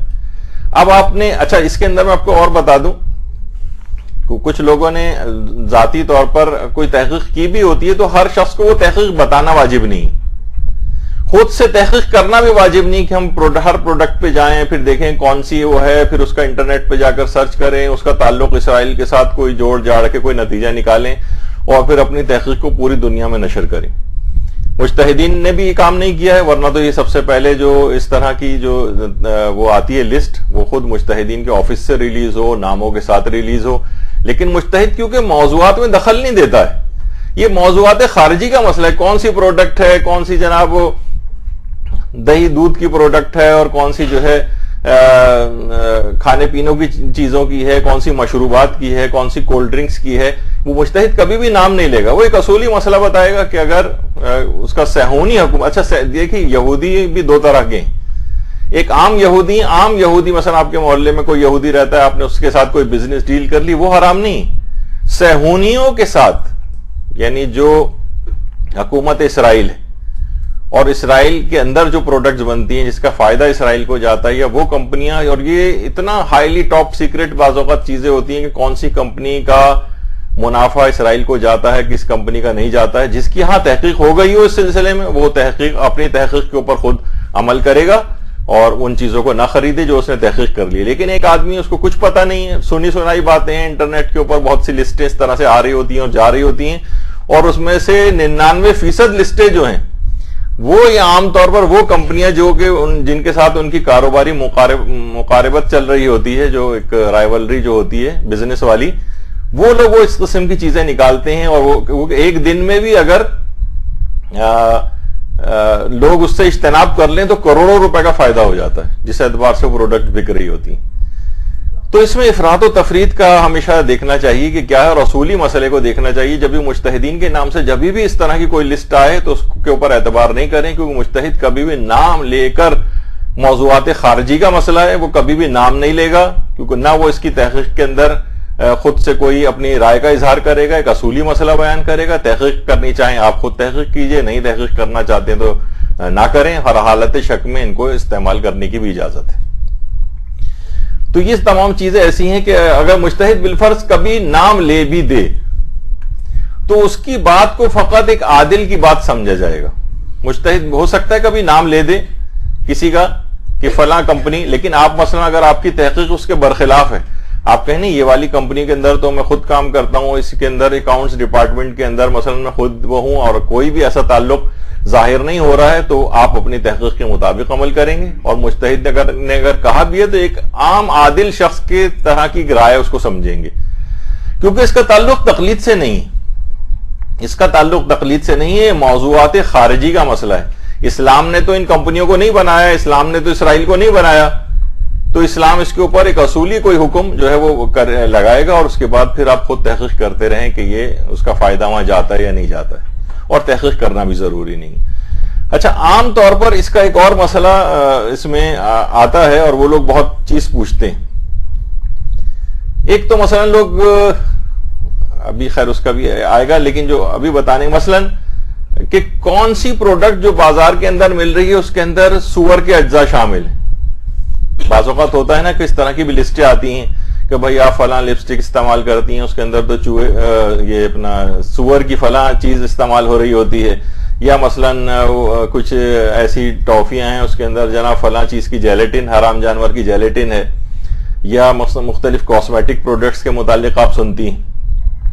تو اگر صرف سنی سنائی بات ہے، حالت شک والی بات ہے، تو بعض اوقات لوگ کہتے ہیں کہ ہم نے سنا ہے کہ مثلا آیت اللہ سیستانی نے فلاں پروڈکٹ کو جو ہے حرام قرار دیا ہے کیونکہ اس کے اندر سور کے اجزاء ہوتے ہیں، تو مجتہد کبھی اس طرح سے نام لے گا ہی نہیں، کیونکہ یہ موضوعات خارجی کا مسئلہ ہے، یہ آپ کو خود سے تحقیق کرنی ہے، اور تحقیق کرنی بھی واجب نہیں ہے۔ آپ نے سنی سنائی بات ہے، آپ انگریڈینٹس پڑھ بھی سکتی ہیں اس کی، لیکن تب بھی آپ پر واجب نہیں ہے کہ اس کے انگریڈینٹس پڑھیں باقاعدہ، جسم پر اگر استعمال کرنے کے لحاظ سے، کھانے کے لحاظ سے ایک الگ مسئلہ بعض اوقات ہو جاتا ہے، وہ میں بھی فی الحال اس کو نہیں ڈسکس کر رہا، لیکن جسم کے اوپر لگانے کے اعتبار سے مختلف کریمز آتی ہیں، کاسمیٹک پروڈکٹس آتی ہیں، لپسٹکس آتی ہیں، بہت سے لوگ مثلا اس کو بھی کہتے ہیں کہ جناب فلاں جو ٹوتھ پیسٹ وغیرہ استعمال ہو رہا ہے اس کے اندر بھی فلاں جانور کی جو ہے وہ چیز استعمال ہو رہی ہے، اس طرح کی بہت ساری چیزیں ہیں۔ تو اس میں آپ کو خود تحقیق کرنی ہے، اور خود تحقیق کرنا بھی واجب نہیں ہے، اور مجتہد کے نام سے کوئی چیز اس طرح سے وہ بھی ضروری نہیں ہے۔ دیکھیے بعض اوقات یہ ہوتا ہے نا کہ مجتہد سے بھی بعض اوقات یا علماء سے جا کر پوچھتے ہیں کہ آپ یہ بتائیے کہ یہ فلاں پروڈکٹ کی تصویر بھی بھیجتے ہیں باقاعدہ کہ آپ بتائیے کہ جائز ہے یا جائز نہیں. بھائی آپ خود تحقیق کر رہے ہیں, کسی کا یہ کسی بھی عالم کا بھی کام نہیں ہے, نہ ہی کسی مجتہد کا کام ہے. اور اس کے اندر ایک اور چیز بھی آتی ہے, لیکن اس میں تو خود کیونکہ کمپنی نے ڈکلیئر کیا ہے اس کو, خاص طور پر کچھ ملٹی وائٹامن ایسے جیسے خود یہ سینٹرم ہے, اگرچہ اس کا بھی نام لینا نہیں چاہیے تھا, لیکن اس وجہ سے کہ اس میں کمپنی نے خود کہا ہے جو اسلامی ممالک سے باہر یہ سینٹرم تیار ہوتی ہے ملٹی وائٹامن, اس میں پک کی جیلیٹن ہوتی ہے. یہاں تک کہ کچھ صاحبان ایمان نے باقاعدہ فون کر کے باقاعدہ کمپنی سے ایک بڑے عہدیداروں سے بھی پوچھا تو انہوں نے اس کو ایکسیپٹ بھی کیا. تو اس طرح کے ملٹی وائٹامن جو اگر کہیں باہر سے آ رہے ہوں تو اس کے اندر تو اگر کسی کو کچھ بھی نہیں پتا ہے اور ملٹی وائٹامن آ گیا ان کے پاس اور ان کو کچھ نہیں پتا کہ اس میں ہے یا نہیں ہے, ہم انگریڈینٹس دیکھ بھی سکتے ہیں, پیچھے لکھے ہوئے ہوتے ہیں, لیکن وہ بھی تحقیق کرنا واجب نہیں. لیکن اگر کسی کو یقین اور اطمینان ہو جائے تو اس طرح کے کچھ پروڈکٹس ہیں اس میں تو انہوں نے باقاعدہ ڈکلیئر کرتے ہیں. لیکن یہ ہوتا ہے کہ جو عام طور پر اس کمپنی کی جو مختلف برانچز اسلامی ممالک میں ہیں وہاں پر ان کے انگریڈینٹس میں یہ پگ وغیرہ کی جیلیٹن ان ملٹی وائٹامن میں عام طور پر نہیں دیکھی جاتی لکھی ہوئی, تو اس لحاظ سے وہاں کی تو کھا سکتے ہیں. لیکن اب یہ والی چیز یہ مجتہد سے پوچھنا, لوگ عام طور پر اس طرح کی تصویریں بھی مجتہد کے پاس بھجواتے ہیں. مجتہد کا کام ہی نہیں, یہ موضوعات خارجی کا مسئلہ ہے, دوائیں بنانے کا کام اسلام نے اپنے ہاتھ میں تو نہیں رکھا ہے, نہ ان کے اندر کیا کیا چیزیں پائی جاتی ہیں, وہ تو بس صرف ایک اصولی مسئلہ بیان کریں گے. اگر اس میں حرام کسی چیز کے اجزاء موجود ہیں تو اس کو نہیں کھا سکتے. جیسے کہ عام طور پر مچھلی کے کیپسولز وغیرہ ہوتے ہیں مچھلی کے تیل کے, تو اس کے اندر بھی یہی والا مسئلہ ہوتا ہے کہ آپ کو خود تحقیق کرنی ہے. لوگ عام طور پر جو فش آئلز وغیرہ کے کیپسولز آتے ہیں اس کی بھی تصویریں مجتہدین کو بھجواتے ہیں کہ آپ دیکھ کے بتائیے کہ ہمارے لیے یہ چیز کھانا جائز ہے یا جائز نہیں. وہاں سے پھر وہی جواب آتا ہے کہ تحقیق آپ خود کریں گے, اگر چھلکے والی مچھلی کے کیپسول ہیں تو آپ کے لیے کھانا جائز ہے, اور اگر بغیر چھلکے کی ہے تو کھانا جائز نہیں. اور عام طور پر سوائے ایک آدھ کے, شاید جیسے میں نے پچھلی دفعہ بتایا تھا کہ کاڈ فش جو ہے اس میں بھی دو ورائٹی ہوتی ہیں, ایک بغیر چھلکے کی ایک چھلکے والی ہے. تو بہرحال کاڈ لیور آئل وغیرہ وہ زیادہ تر چھلکے والی مچھلی کے ہوتے ہیں, تو اس کے لحاظ سے تو ہے. لیکن اور جتنے فش آئلز کے کیپسول دستیاب ہیں بازاروں میں ان میں کسی بھی جگہ یہ نہیں لکھا ہوتا, اور تحقیق کرنا بہت ہی مشکل کام بھی ہے کہ کس مچھلی کے اجزاء سے کس مچھلی کا تیل اس کے اندر جو ہے وہ استعمال ہو رہا ہے. تو اگر کوئی اس لحاظ سے کوئی میڈیکل کے لحاظ سے انتہائی اشد ضرورت نہیں ہے اور کوئی آلٹرنیٹ بھی نہیں ہے تو حالت شک میں اس کا استعمال بھی جائز نہیں. تو بہرحال یہ اس طرح کی چیزیں ہیں, چند ایک میں مثالیں دے رہا ہوں کہ جس میں تقلید نہیں ہوتی. اس میں ایک موضوعات خارجی ہے, موضوعات خارجی جس کا اسلام سے کوئی تعلق نہیں. اچھا بعض اوقات ہمیں لگ رہا ہوتا ہے کہ اس کا اسلام سے تعلق ہے, مثلا جیسے رویت ہلال کا مسئلہ ہے, چاند نکلا یا چاند نہیں نکلا, چاند کا دکھائی دینا نہ دکھائی دینا اس کا بھی اسلام سے کوئی تعلق نہیں. ٹھیک ہے, ہاں یہ ضرور ہے کہ آپ کو کچھ مسائل کے تحت, اپنے مجتہد کے مسائل کے تحت جو انہوں نے بتائے ہیں چیزیں, اس کے مطابق چاند کی تحقیق کے بعد اپنے فریضے کو متعین کرنا ہوتا ہے کہ ہم رمضان کو شروع کریں یا نہیں کریں, یا ہم اگلے دن مثلا عید منائیں یا نہ منائیں. لیکن چاند نکلا ہے یا نہیں نکلا اس کا مجتہد سے کوئی تعلق نہیں. مثلا مجتہد اعلان کر بھی دے کہ جناب کراچی میں یا پاکستان میں چاند نظر نہیں آیا, اور آپ نے چھت پہ کھڑے ہو کے خود اپنی آنکھوں سے چاند دیکھ لیا ہے, تو اب آپ یہ نہیں کہیں گے کہ نہیں بھائی دیکھیے تو آیت اللہ سیستانی نے جب منع کر دیا ہے کہ چاند نظر نہیں آیا تو یہ بھی اس کا مطلب ہے نہیں ہے, اگر نظر بھی آ رہا ہے تو آپ اس کو نظر انداز نہیں کر سکتی. آپ نے خود ہی اپنی آنکھوں سے دیکھ لیا. موضوعات کا مسئلہ ہے, موضوعات خارجی ہے, آپ کی اپنی تحقیق ہے. مجتہد کہتا ہے کہ ٹھیک ہے ان اصولوں کو دیکھو اور اس کے مطابق خود چاند کی تحقیق کرو, ہم سے نہیں پوچھو. اور بعض اوقات مجتہد کہتا بھی کہ چاند کی بہت سے اتنے دقیق چیزیں ہیں اور چاند کا افق اتنا گھٹتا بڑھتا رہتا ہے آیت اللہ سیستانی کے فتوے میں, کہ آیت اللہ سیستانی نے کبھی کبھی یہ بھی کہتے ہیں کہ مختلف ممالک والے ہماری جو آفس ہے اس سے رجوع کر کے پوچھ لیں کہ ان کے ملک میں چاند نظر آیا یا نہیں آیا, کیونکہ وہاں پہ پورا ایک ادارہ ہے, رصد گاہیں ہیں ان کی, اور ان کے بڑے محققین اس سلسلے میں بیٹھے ہوئے ہیں جو کہ آپ کے علاقے کے چاند کی بھی اطلاع رکھتے ہیں. لیکن اصلاً یہ اپنی طور پر وہ ایک عادل کی گواہی کے طور پر تو مان سکتے ہیں کہ چاند ہوا یا نہیں ہوا, لیکن اصلاً اس کا تعلق نہیں ہے, اس کو آپ کو خود ہی تحقیق کرنا ہوتی. اور خود آپ پر بھی چاند کی تحقیق واجب نہیں. مثلا آج جو ہے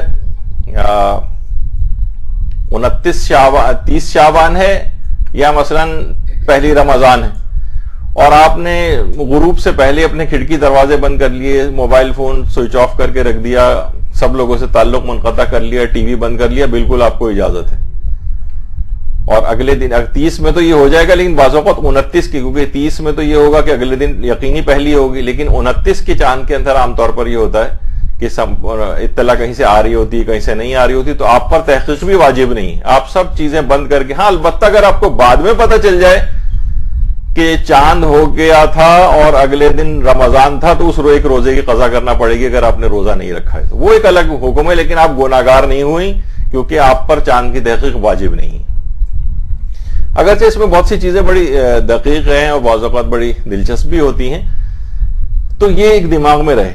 تو یہ بظاہر ہمیں لگ رہا ہوتا ہے کہ یہ تو اسلام کا مسئلہ ہے. نہیں، رؤیت ہلال اسلام کا مسئلہ نہیں ہے. چاند نظر آنا نہ آنا، کافر کو بھی چاند نظر آتا ہے نہیں آتا، جب بھی کہا جاتا ہے سائنسی لحاظ سے بھی، اگر حتیٰ کہ نجومی کی بات پہ بھی اگر آپ کو یقین آ جائے اور وہ کہہ دے کہ چاند جو ہے ہو گیا ہے، تو آپ اس کی اگر اطمینان ہو جائے تو آپ کس کی بات پہ بھی یقین کر سکتے ہیں.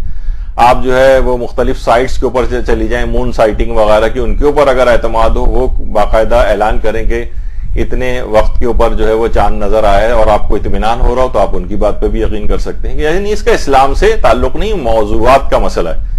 اکثر لوگ کہتے ہیں بھائی آغا سیستانی کا فتویٰ بتائیے کہ انہوں نے کیا کہا ہے، چاند ہوا یا نہیں ہوا، تو اصلا نہیں، ان کا مسئلہ نہیں ہے. تو یہی ہم بار بار کہہ رہے ہیں کہ ان چیزوں میں تقلید نہیں ہوتی، تو اس کے اندر یہ عمومی زندگی کی بھی کچھ مثالیں.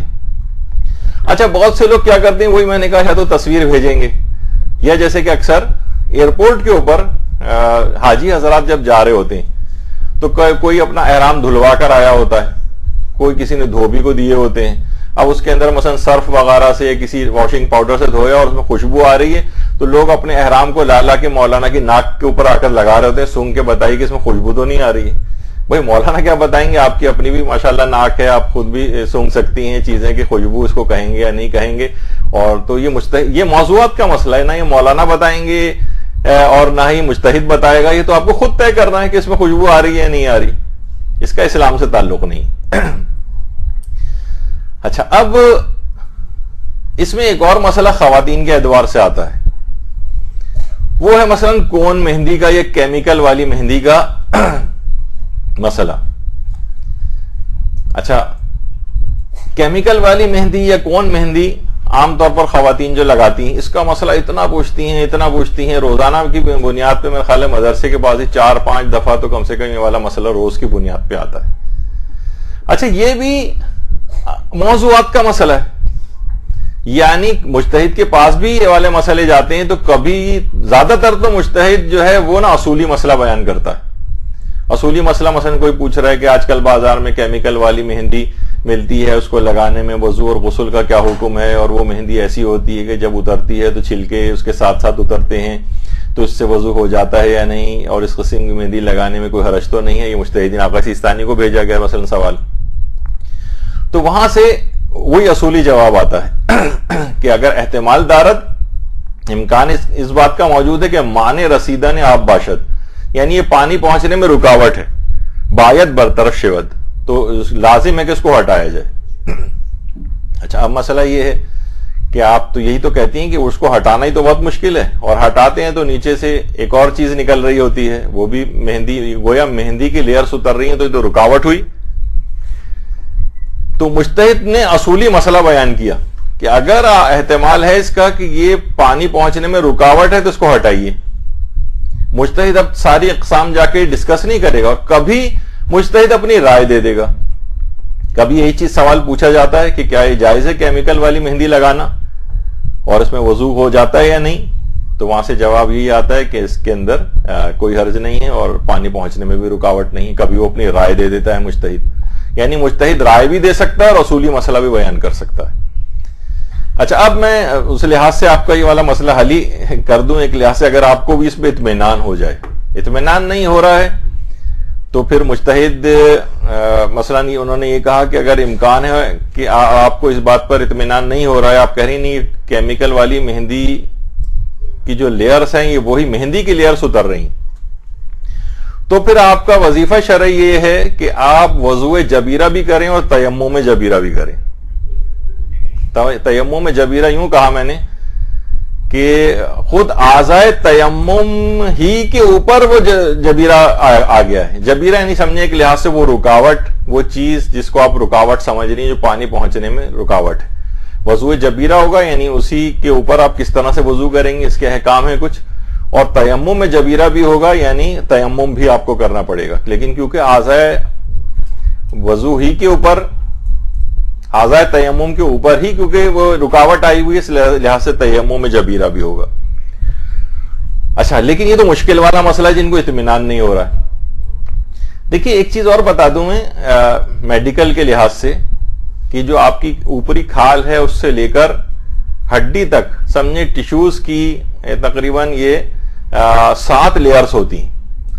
اور اس میں یہ کھال جو آپ کی اوپری کھال ایک لحاظ سے جس کو ایپیڈرمس ہماری زبان میں کہتے ہیں، خود اس کی اپنی 5 لیئرز ہیں.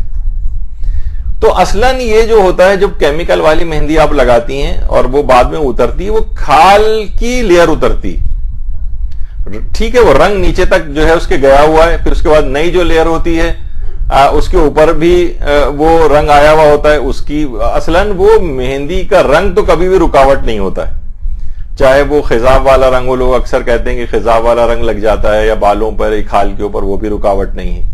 عام طور پر جو عام انک پین ہوتا ہے اس کی، وہ اگر کھال کے اوپر لگ جائے وہ بھی رکاوٹ نہیں ہوتا. یعنی رنگ کبھی بھی رکاوٹ نہیں ہے جب تک کہ کوئی تھکنس اس کے اندر نہ آ جائے. جیسے بال پوائنٹ کا کوئی ایسا نشان جو ایک بہت موٹا سا ہوتا ہے اور اس جگہ پانی اس کے اوپر سے گزر جائے گا، کھال کے نیچے بھی نہیں پہنچنے دے گا، اس کو تو ہٹانا پڑتا ہے. لیکن عام طور پر بال پوائنٹ کا مثلا نشان ہاتھ کے اوپر لگا ہوا ہے تو وہ بھی پانی پہنچنے سے رکاوٹ نہیں. تو یہ جو لیئرز اتر رہی ہیں وہ اسکن کی لیئرز ہیں، وہ اصلاً اس کی لیئرز نہیں ہیں مہندی کی. تو اس لحاظ سے اس کے اندر کوئی حرج نہیں. اگر اس تحقیق پر آپ کو اطمینان ہے تو اگر آپ یہ والی مہندی لگا بھی رہی ہیں، بس مہندی کا وہ ایک فقہی مسئلہ آپ کے دماغ میں رہنا چاہیے کہ اگر مہندی ہاتھوں کے اوپر اس انداز سے لگی ہوئی ہو کیونکہ زینت میں آتی ہے تو پھر ہاتھوں کو نامحرم سے چھپانا پڑے گا. نہ اب وہ کسی بھی ذریعے چھپائے، ہم یہ نہیں کہہ رہے کہ مہندی لگانا حرام ہے. ہاں اگر اس کو لگا کے لازمی ہاتھ نہیں چھپائے جا رہے ہیں اور نامحرم کے سامنے آ رہا ہے تو وہ تو تب تو حرام ہوگا. لیکن اصلاً مہندی لگانا حرام نہیں ہوگا، بلکہ ہاتھوں کو، زینت والے ہاتھوں کو نامحرم کے سامنے ظاہر کرنا وہ حرام ہوگا. اب ہاتھ کو آپ چادر کے اندر رکھیں، گلوز پہنیں، چھپائیں، کچھ بھی کریں تو بہرحال یہ پردے کے لحاظ سے مسئلہ ہے. لیکن وضو اور غسل کے اعتبار سے کوئی مسئلہ نہیں. تو مجتہدین کے پاس اگر آپ یہ بار بار جو سوال جاتے ہیں، علماء کے پاس جاتے ہیں، یہ اصلاً موضوعات کا مسئلہ ہے. یہ تقلیدی مسئلہ ہی نہیں ہے کہ وہ اپنی رائے دے گا بھی تو اس کی اپنی ایک رائے سمجھی جائے گی. کبھی وہ رائے دے دیتا ہے کہ نہیں رکاوٹ نہیں ہے اور کبھی وہ رائے نہیں دیتا اور ایک عام اصولی مسئلہ بیان کر دیتا ہے کہ تحقیقات خود کریں کہ پانی پہنچنے میں رکاوٹ ہے یا نہیں. پھر وہ جو جاننے والے ہیں اس فیلڈ کے، مثلا کسی آپ ڈاکٹر سے پوچھ لیں کہ کوئی اور جو کہ اسکن سے ریلیٹڈ ہے تو وہ آپ کو بتائے گا کہ نہیں یہ کھال کی لیئرز اتر رہی ہیں، یہ خود اس مہندی کی لیئرز نہیں. تو کھال کی اگر لیئر اتر رہی ہے تو اور اس پہ صرف اس کا رنگ اور سٹین اگر آیا ہوا ہے، ہاں یہ ضرور ہے کہ عام طور پر جو اس طرح سے بہت ریپڈلی جو کھال کے اوپر ایکٹ کرنے والی چیزیں، ابھی حال ہی میں 1-2 کیسز ہمارے پاس بھی آئے کہ وہ کیمیکل ریئیکشن بہت زبردست ہوا اور بہت سی اس کے اندر کارسینوجینک بھی ہیں، کینسر پروڈیوسنگ وغیرہ بھی ہو جاتے ہیں بعض اوقات یہ چیزیں کہ اتنی جو ریپڈلی رنگ اپنا چھوڑنے والی چیزیں کھال کے اوپر یہ اسکن کے لیے نقصان دہ بھی ہیں. تو ہم کوشش کریں کہ وہ پرانی جمیلہ مہندی وغیرہ اسی کی طرف جائیے، اس کو چھوڑیے کیمیکل والی چیزوں کو، تو جس کے اندر نقصانات بھی ہوتے ہیں اس طرح سے. تو خیر، تو یہ کبھی اسلام اس لحاظ سے چیز بتا رہا ہوتا ہے تو یہ ہو گیا موضوعات خارجی. تو ان 4 چیزوں کے اندر تقلید نہیں. اصول دین کے اندر تقلید نہیں ہے. ہاں دیگر عقائد جو ہیں ان کی تو بات ہم نے بیان کر دی تھی، اصول دین میں تقلید نہیں ہے. ضروریات دین اس کے اندر کوئی تقلید نہیں ہے. تیسری چیز تھی یقینیات اور بدیہیات، اس میں کوئی تقلید نہیں ہے. اور چوتھی چیز ہے موضوعات خارجی، اس میں بھی تقلید کے لحاظ سے ماننا واجب نہیں ہے. ہاں مجتہد اپنی رائے دے دے اور رائے پہ آپ کو اطمینان ہو تو ایک عادل کی حیثیت سے اس کی بات کو مانا جا سکتا ہے. ہاں تو اب بہت سے نوجوان ہم دیکھتے ہیں عام طور پر وہ کہتے ہیں کہ جناب نہیں یہ تو اصول دین کے اندر ہر چیز کو دلیل سے حاصل ہونا چاہیے، اور اگر دلیل سے کوئی حاصل نہ کرے اور یہ واجب ہے تو وہ تو کافر ہو جاتا ہے اور جیسے دائرہ اسلام سے نکل جائے گا. وہ ہم پچھلی دفعہ بیان کر چکے. تو اصول دین کو ازروع دلیل حاصل کرنا تو ضروری ہے، لیکن وہ پچھلی مرتبہ آ گیا تھا کہ اگر کسی کو دل سے یقین اور اطمینان ہے اور اعتقاد اصول دین کے اوپر ہے اور اس کے پاس اگر دلیل بالفرض نہیں بھی ہے تو زیادہ زیادہ ہم نے یہی کہا تھا کہ بہت ہوا تو وہ ایک دلیل حاصل نہ کرنے کا ایک تاریخ ہوگا، ایک لحاظ سے چلیں اگر ہم اس کو گناہگار بھی سمجھ لیں تب بھی، لیکن اس کے باوجود وہ مسلمان رہے گا، مومن رہے گا، تمام احکامات اسلامی اس پر ایک عام مومن اور مسلمان کے لحاظ سے جاری رہیں گے. اس کے علاوہ اصول دین کے علاوہ جتنے اور عقائد ہیں، اور ان اصول دین کے بہت سے ضمنی عقائد بھی ہیں. مثلا امامت کو تو دیکھیے ماننا واجب ہے، لیکن مثلا ضمنی عقائد کیا ہیں؟ جس طرح پچھلے دنوں ٹی وی کے اوپر ایک بحث چل پڑی تھی کہ مثلا مولا علی دیگر انبیاء سے، رسول اللہ کے علاوہ دیگر انبیاء سے افضل ہیں یا نہیں، ایک بحث چل پڑی تھی. اب یہ ایسا موضوع ہے کہ اس میں آپ ٹھیک ہے کہ اس کے اندر بھی تقلید نہیں ہوتی ہے، لیکن اس میں علماء متبحرین یا علماء شیعہ جو ہیں ہمارے بزرگ مجتہدین، ان کے نظریات کو بھی آپ مان سکتی. تو علماء نے اس سلسلے میں یہی کہا کہ دیگر عقائد حقہ میں علماء متبحرین اور مراجع کی بات جو ہے وہ مانی جائے. وہ زیادہ ان کا مطالعہ ہوتا ہے ہر چیز کے اندر، تو زیادہ اطمینان بھی انہی کی بات پہ ہوگا بنسبت کسی فیس بک کی نام نہاد اسکالر یا اس طرح سے کوئی بھی سوشل میڈیا کے اوپر کوئی نوجوان جو ہے اپنی تحقیقات پیش کر رہا ہو. تو ان کی طرف جانے کے بجائے آپ یہ تمام علماء جو کہ ان سب چیزوں کی بہتر انداز سے ان دلیلوں کو سمجھتے ہیں اور کہیں زیادہ آگاہ ہیں تمام افراد سے، انہی کی بات ان عقائد کے اندر مانی جائے. تو ان نوجوانوں کے ساتھ بھی عام طور پر ہم یہ دیکھتے ہیں کہ کچھ ظاہر ہے کہ کچھ ایک ایسے پلیٹ فارم ہے کہ ہر شخص اپنی چیز کو جو ہے وہ حتمی بنا کر پیش کر رہا ہوتا ہے. کچھ سافٹ ویئرز ان کے ہاتھ مثلا لگ جاتے ہیں نوجوانوں کے، چند ایرانی سائٹس وغیرہ ان کے ہاتھ لگ جاتی ہیں، اپنی پسند کی کچھ چیزیں نکال کے وہ اپنی تحقیقات پیش کر رہے ہوتے ہیں. اور زیادہ تر آپ دیکھیں گے پہچان یہ ہوتی کہ جو بھی فضائل اہل بیت والی چیز ہوتی ہے اس کے اندر یہ چیز کوئی سقم نکال کے کہ یہ حدیث ضعیف ہے یا حدیث جو ہے یہ قابل قبول نہیں ہے یا عقل اس کو تسلیم نہیں کر رہی ہے، ان کا زیادہ تر حملہ فضائل اہل بیت کی چیزوں پر ہوتا ہے. اور اس سے اچھا اس میں اگر بالکل ہی افراط و تفریط اس مسئلے میں بھی ہے، یا تو ہر شخص ہر وقت جو ہے اپنے ہاتھ میں رجال اور کتابیں یہ سب لے کر بیٹھا ہوا ہے کہ فضائل اہل بیت کو کسی طریقے سے ضعیف ثابت کیا جائے، اور کچھ ایسے ہیں کہ جو کہ ہمیشہ الوہیت کے مقام تک ہی اہل بیت کو پہنچانے کی فکر میں رہتے ہیں. تو دونوں طرف کی ایکسٹریمز یہاں پر پائی جاتی ہیں. تو آپ کو خود دیکھنا پڑے گا، یہ بھی موضوعات کا مسئلہ ہے کہ آپ خود دیکھیں کہ ان کے اندر کون شخص جو ہے کس انداز سے دین کا فائدہ پہنچا رہا ہے یا نقصان پہنچا رہا ہے. تو ان سب افراد کو چھوڑ کر صرف مجتہدین اور علماء متبحرین جو ڈوبے ہوئے ہیں ان تمام علوم کے اندر، جو بہت بزرگ علماء ہیں، ان کی بات مانیں اور اس کے علاوہ ان افراد کی باتوں کی طرف توجہ نہ کریں. برحمتك يا أرحم الراحمين وصلى الله على محمد وآله الطاهرين.